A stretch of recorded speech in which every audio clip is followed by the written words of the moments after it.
Find the adjoint of 2 by 2 matrix minus 3, 4, 6, 2 கொடுத்திருக்காங்க. அதே தமிழ் எழுதுறது minus 3, 4, 6, 2 என்ற அணிக்கு சேர்ப்பு அணி காண்க. இப்போ ஃபர்ஸ்ட் நம்ம என்ன பண்ணலாம் அப்படினு பார்த்தீங்கன்னா let a equal to minus 3, 4, 6, 2 ன்னு எடுத்துக்கலாம். இப்போ இதுல இருந்து நம்ம என்ன கண்டுபிடிக்க போறோம்? adjoint கண்டுபிடிக்கணும். முதல்ல ஃபர்ஸ்ட் ஸ்டெப் என்ன பண்ணலாம் அப்படினு பார்த்தீங்கன்னா இந்த क्वेश्चனுக்கு அடுத்து வந்து mij equal to முதல்ல கண்டுபிடிக்கலாம். mij ஃபர்ஸ்ட் ஸ்டெப் நம்ம கண்டுபிடிக்கிறோம். செகண்ட் ஸ்டெப் என்ன கண்டுபிடிக்கிறோம் அப்படினா cofactor of a equal to என்ன கிடைக்கும் நமக்கு -1 the whole power I plus j into mij. இதுதான் வந்து என்னது நமக்கு cofactors. First step mij.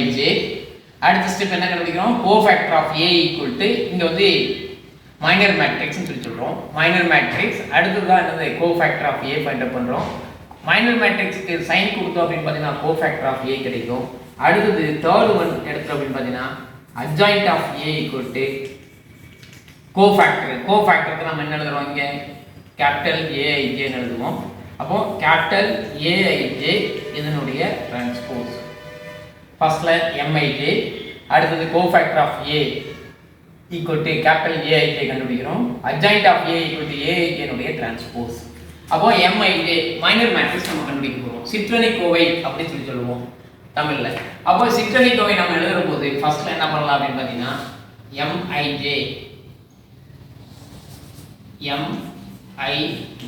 equal to எப்படி எழுதலாம்?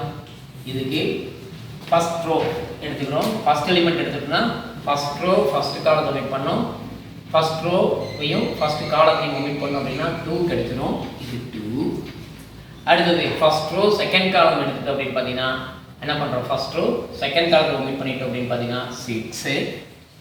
அடுத்து செகண்ட் ரோ ஃபுல்லா ஒமிட் பண்ணிறோம். ஃபர்ஸ்ட் காலத்தை ஒமிட் பண்ணா 4 கிடைக்கும். 4 எழுதுறோம். அடுத்து பார்த்தீங்கன்னா செகண்ட் ரோ செகண்ட் காலத்தை ஒமிட் பண்ணனா -3. இப்போ இது மைனர் மேட்ரிக்ஸ் நம்ம எழுதிட்டோம். அடுத்து cofactor of a அப்படினு எடுத்துட்டோம் அப்படினு பார்த்தீங்கன்னா cofactor of a equal to என்ன எழுதுறோம்? aij capital Aijங்கிறது என்ன ஃபார்முலா நம்ம கொடுத்தோம்? -1 the whole power I plus j into இந்த மைனர் மேட்ரிக்ஸ் என்ன கொடுத்துருக்கோமோ அதை அப்படியே கொடுக்குறோம். அப்போ நான் அந்த இதையை கொடுக்குற போது உங்களுக்கு சைன் நான் முதல்ல சொல்லியிருக்கேன். இது ஃபர்ஸ்ட் ரோ ஃபர்ஸ்ட் காலம் அப்படிங்கிற போது 1 + 1 = 2 அப்படிங்கிற போது இதுக்கு பாசிட்டிவ் சைன். அடுத்து இது வந்து என்ன இருக்குது நம்மளுக்கு நெகட்டிவ் சைன். அடுத்து இது வந்து என்ன கிடைக்கும்? செகண்ட் ரோ ஃபர்ஸ்ட் காலம் 2 + 1 = 3 அப்போ நெகட்டிவ் ஆயிரும். இது 2 + 2 = 4 அப்போ பாசிட்டிவ் ஆயிரும். இந்த மேட்ரிக்ஸ் எடுத்து அப்படியே எழுதுங்க. என்ன சைன் இருக்கு? 2 + 2. இதுக்கு சைன் சேஞ்ச் பண்றோம். நெகட்டிவ் சைன் கொடுக்கணும். அப்போ -6. அடுத்து இங்க 4 இருக்கு. அப்போ -4. இங்க இருக்கு -3 இருக்கு. அப்போ -3 அப்படியே எழுதணும். அவ்வளவுதான். இப்போ இது வந்து என்னது கோஃபேக்டர்ல இருக்கு. அடுத்து adjoint of a equal to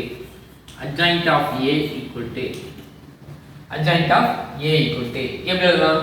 capital Aij னுடைய transpose adjoint of a equal to. அப்போ adjointங்கிறது வந்து நம்ம எப்பவுமே ஸ்மால் லெட்டர்ஸ் இந்த இடத்துல யூஸ் பண்ணுவோம். கேபிடல் Aijங்கிறது இந்த கேபிடல் A யூஸ் பண்றோம். அப்போ adjoint of a equal to capital Aij the whole transpose that is equal to capital Aij equal to 2 -6 -4 -3 the whole transpose. அப்போ இது சைன் என்ன பண்ணலாம்? டிரான்ஸ்போஸ் என்னது? ஃபர்ஸ்ட் ரோ எடுத்து ஃபர்ஸ்ட் காலம் எழுதுறேன். அப்போ 2 -6. செகண்ட் ரோ எடுத்து செகண்ட் காலம் எழுதுறோம். -4 -3. அப்போ இதுதான் adjoint. ஓகே. அப்போ இதையே இவ்வளவு ஸ்டெப்ஸ் எழுதணுமா அப்படினா இந்த ஸ்டெப் வேண்டியது இல்ல. இந்த ரெண்டு ஸ்டெப் எழுதலாம். இப்போ இந்த ஸ்டெப்பே இல்லாம டைரக்டாவே நம்ம adjoint of a எழுத முடியும். எப்போ அப்படினா இது 2 by 2 மேட்ரிக்ஸா இருக்கும்போது என்ன பண்ணலாம் அப்படினா டைரக்டாவே எழுத முடியும். அப்போ adjoint of a equal to என்ன ஃபார்முலா அப்படிங்கிறது பார்த்துக்கலாம். அதாவது இந்த -3 2 அப்படிங்கிறது இது லீடிங் டயகனல்ஸ், மூலைவிட்ட உறுப்புகள், முதன்மை மூலைவிட்ட உறுப்புகள் சொல்லுவோம் லீடிங் டயகனல்ஸ். அப்போ இந்த லீடிங் டயகனல்ஸ் ரெண்டையும் இன்டர்சேஞ்ச் பண்ணிக்கலாம். அப்போ இங்க என்ன கிடைக்கும்? இந்த எலிமெண்ட் எடுத்து இங்க எழுதுவோம் 2 -3. இது 6 4 அப்படிங்கிறது வந்து துணை மூலைவிட்ட உறுப்புகள் கோடைகனல்ஸ் அப்படின்னு சொல்லுவோம். இது வந்து என்ன சொல்றோம், லீடிங் டயகனல்ஸ். லீடிங் டயகனல்ஸ் ரெண்டையும் இன்டர்சேஞ்ச் பண்ணோம். கோடைகனல்ஸ் ரெண்டுக்கும் சைன் சேஞ்ச் பண்ணா போதும். அப்போ இங்க +4 இருக்கு, அப்போ இதுக்கு வந்து -4 எழுதலாம். இங்க +6 இருக்கு, இது -6 இருக்கு. அப்போ ஒரு 2/2 மேட்ரிக்ஸ் கொடுத்தாங்க அப்படின்னா அட்ஜாயின்ட் ஆஃப் A எழுதுற போது டைரக்டாவே நம்ம எழுத முடியும். எப்படி அப்படின்னு பார்த்தீங்கன்னா லீடிங் டயகனல்ஸ் ரெண்டையும் இன்டர்சேஞ்ச் பண்றேன். அப்போ லீடிங் டயகனல்ஸ் ரெண்டையும் இன்டர்சேஞ்ச் பண்ணது 2 - 3. கோடைகனல்ஸ் ரெண்டும் சைன் சேஞ்ச் பண்ணிருக்கேன் -4 -6. இப்போ இந்த ரெண்டையும் கம்பேர் பண்ணி பாருங்க, உங்களுக்கு கிளியரா ரிசல்ட் கிடைச்சிடும். அப்போ இவ்வளவு ஸ்டெப்ஸ் நம்ம எழுதணும்ன்றது நாட் நெசசரி. அத 2 மார்க் क्वेश्चनல கேட்டாங்கன்னா இந்த கோஃபேக்டர் ஆஃப் A வும் அட்ஜாயின்ட் ஆஃப் A வும் எழுதுங்க. 5 மார்க் இந்த மாதிரி 3 மார்க் क्वेश्चंसல வரம்போது 5 மார்க் क्वेश्चंसல வரம்போது அட்ஜாயின்ட் ஆஃப் A கேக்குற போது 2/2 மேட்ரிக்ஸ் அப்படினா டைரக்டாவே நீங்க இங்க எழுதலாம். இந்த இடத்துல